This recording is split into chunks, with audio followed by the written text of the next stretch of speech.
1.2 खत्म हो गई है, 1.3 की तरफ बढ़ रहे हैं, एक्सरसाइज 1.3। और इसमें एक चीज समझ लें आप जरा, जैसे रियल नंबर्स, फिर से ले लेते हैं एक बार। रियल नंबर्स, शायद मैंने आपको पीछे बताया भी था। रियल नंबर्स को हम दो पार्ट्स में डिवाइड कर लेते हैं, दो पार्ट्स में। पहला ये पार्ट होगा, ये लिखेंगे, दो तरह के नंबर्स में डिवाइड कर लेते हैं। पहला नंबर होगा numbers with decimal, numbers with decimal. और सेकंड टाइप के नंबर होंगे यहां पर नंबर्स विदाउट डेसिमल। ठीक है, तो नंबर्स विद डेसिमल में पहले देखते हैं कौन कौन से नंबर्स हो सकते हैं। मैंने एक नंबर लिख दिया 1.395। अब 1.395 यहां पे 5 के बाद कुछ नहीं आ रहा है, तो ये नंबर यहां टर्मिनेट हो गया। इस नंबर को बोलते हैं टर्मिनेटिंग नंबर, टर्मिनेटिंग, इसको आप टर्मिनेटिंग बोलेंगे। और इसे पूरी तरह से ये लिख सकते हैं कि टर्मिनेटिंग डेसिमल एक्सपेंशन है। अगर इसे डेसिमल एक्सपेंशन बोलेंगे तो बोलेंगे टर्मिनेटिंग डेसिमल एक्सपेंशन। ठीक है, उसके बाद सेकंड टाइप, इसमें होगा कि जैसे नंबर रिपीट हो रहा है 1.09 0909, या ऐसे बोलेंगे 1.09 बार। ठीक है, तो ये नंबर क्या हो गया, ये हो गया, ये नंबर, ये कौन सा डेसिमल एक्सपेंशन हो गया इसका, terminating, non terminating, non terminating, non terminating, non repeating या रिकरिंग, रिपीटिंग, रिपीटिंग, और एक शब्द और इस्तेमाल करते हैं रिकरिंग, तो रिपीटिंग या रिकरिंग। उसके बाद थर्ड वन ले लेंगे, ये हो जाएगा 0.0100100001, है ना। ये इस तरह से आगे बढ़ता जाएगा। ये टर्म होता है, ये डेसिमल एक्सपेंशन होता है नॉन टर्मिनेटिंग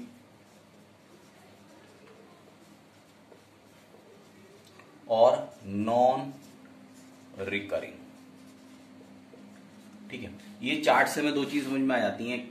एक तो ये डेसिमल, अगर विद डेसिमल है तो ये डेसिमल एक्सपेंशन हमें बता देता है कि ये कौन सा डेसिमल एक्सपेंशन है। जो फिनिश हो जाए, जो खत्म हो जाए, वो टर्मिनेटिंग होता है। जो रिपीट होता जाए वो नॉन टर्मिनेटिंग, रिपीटिंग होता है। और जो ना तो टर्मिनेट हो रहा है ना रिपीट हो रहा है, तो उसे कहेंगे non terminating, non recurring. Numbers without decimal होते हैं इंटीजर्स में। इंटीजर्स में जितने नंबर आते हैं 0 1 2 3 4 5 अप टू प्लस इंफिनिटी, और -1 -2 -3 माइनस इंफिनिटी।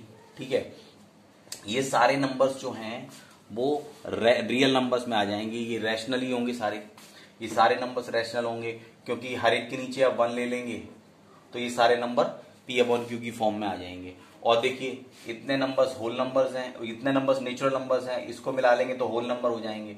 और अगर ये सब ले लें तो ये इंटीजर्स हो जाएंगे। ठीक है, तो इसका मतलब है, अच्छा, तो इस टेबल के हिसाब से ये जो नंबर्स हैं ये पूरे रैशनल नंबर होंगे, क्योंकि ये इंटीजर्स हैं, और ये इंटीजर्स को सबको हम कन्वर्ट कर सकते हैं रैशनल नंबर्स में। उसके अलावा टर्मिनेटिंग डेसिमल एक्सपेंशन और नॉन टर्मिनेटिंग और रिपीटिंग जो नंबर होते हैं ये वाले, ये भी रैशनल होते हैं, सारे रैशनल नंबर्स ही होते हैं।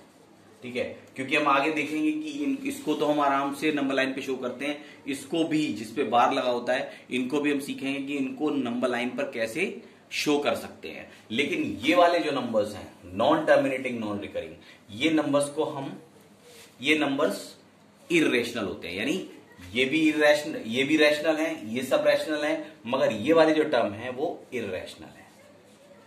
ये इर्रेशनल होते हैं, इर्रेशनल नंबर्स।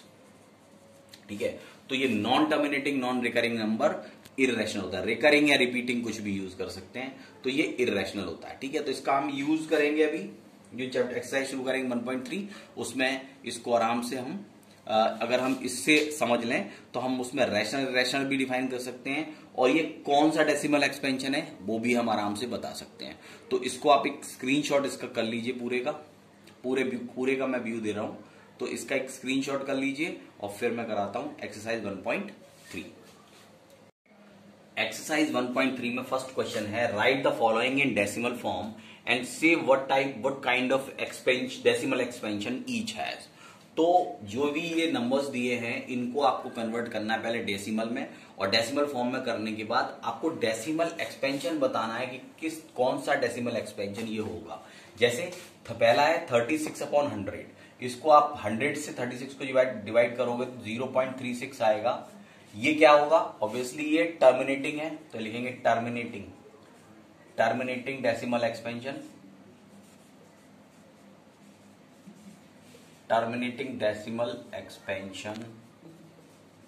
ठीक है।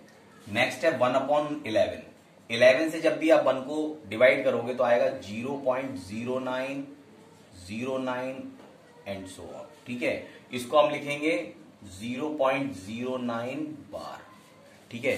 तो ये वाला नंबर जो क्या होता है, नॉन टर्मिनेटिंग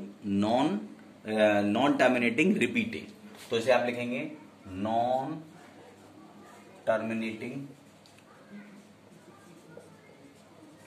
रिपीटिंग या रिकरिंग, ठीक है। तो ये डेसिमल एक्सपेंशन हो जाएगा नॉन टर्मिनेटिंग रिपीटिंग।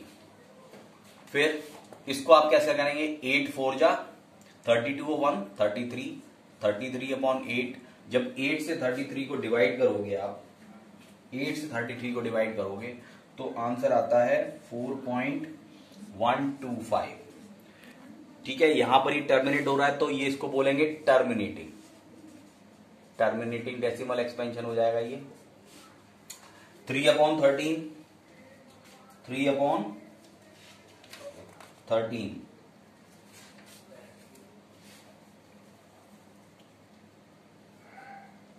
3/13, तो इसमें 3 को डिवाइड करना है 13 से, ठीक है।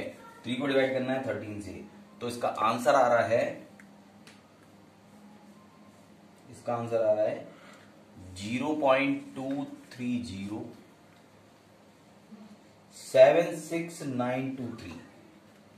76923 और आगे बढ़ता जाएगा।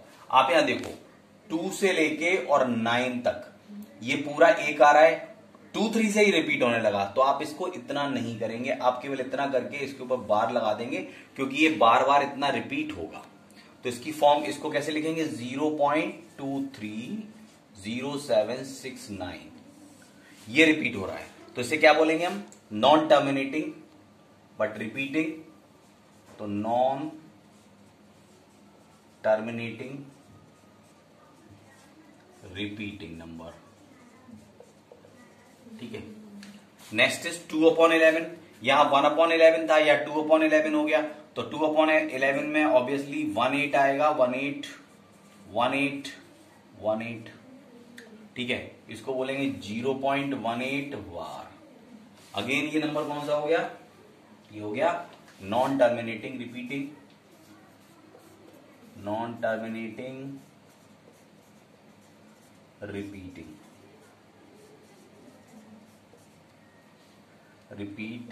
ठीक है।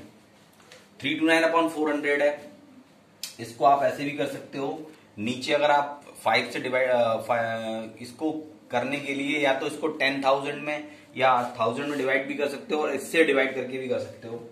अगर हम इसे डिवाइड करते हैं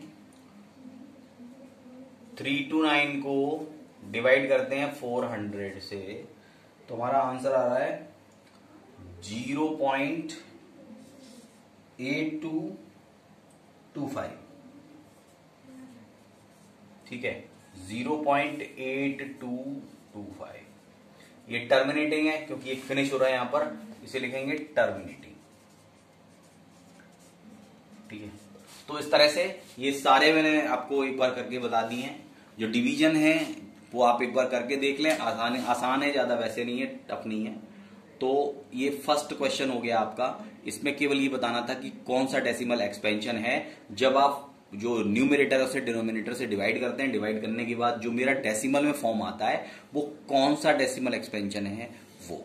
ठीक है, तो इसको आप एक बार स्क्रीनशॉट कर लीजिए, फिर मैं कराता हूं आगे। सेकंड क्वेश्चन है, you know that 1/7 is equal to 0.142857 bar. Can you predict what the decimal expansions of 2/7, 3/7, 4/7, 5/7 and so on are without actually doing the long division? If so, how? तो the meaning thereby is कि अगर आपको दिया हुआ हो 1/7 is equal to 0.142857, ठीक है, तो आप ये कह रहे हैं कि without actually doing the long division, आप लॉन्ग डिवीजन नहीं करें, 2/7 की वैल्यू आप हमें बता दें, क्योंकि आपको 1/7 की वैल्यू पता है। तो इसको 2/7 को आप सिंपली समझें कि मैंने 2/7 को हम 2 इंटू 1/7 लिख सकते हैं। तो आप इसको सिंपली लिखें, 1/7 की जो वैल्यू है वो रख दें 0.142857 बार, और आप इस बार का को बाद में लगाएं, 2 से इसको मल्टीप्लाई कर दीजिए। 2 से इसको मल्टीप्लाई कर दीजिए, 2 7 जा 14, 4 आएगा 1, 2 5 जा 10 और 1 11, 1 आ जाएगा, 2 8 जा 16 और 1 17, 7 फिर 1, 2 2 जा 4 और 1 5, 2 2 जा 4 और 1 5, 2 4 जा 8 और 2 1 जा 2, पॉइंट आ जाएगा। ठीक है, तो 285714 हो गया, और आप इसके ऊपर वार लगा दीजिए। इसी तरह से आप 3/7 करेंगे, 3/7 में भी ऐसे करेंगे, 3 इंटू 1/7 या 3 इंटू 0.142857 बार, और आप सिंपली 3 से इसको मल्टीप्लाई करके यहाँ पे आंसर लिख दीजिए। ऐसे ही 4/7 से करेंगे तो 4 इंटू 1/7 करेंगे, 4 से सिंपली इसको मल्टीप्लाई करके रख दीजिए। तो ये मैं I am leaving it for you, आप इसको इनके आंसर्स आप इसी तरीके से निकाल दीजिए, 4 का और इसके बाद 5 का। 5/7 इज इक्वल टू 5 इंटू 1/7, तो 5 इंटू 1/7 की जगह 0 पॉइंट, आप वही करेंगे 142857, 5 से मल्टीप्लाई करने के बाद जो आंसर आता है लिख के उसके ऊपर बार लगा देना है। तो ये आपके लिए छोड़ रहा हूं मैं, इतना आप कर दीजिएगा। नेक्स्ट क्वेश्चन पे आते हैं।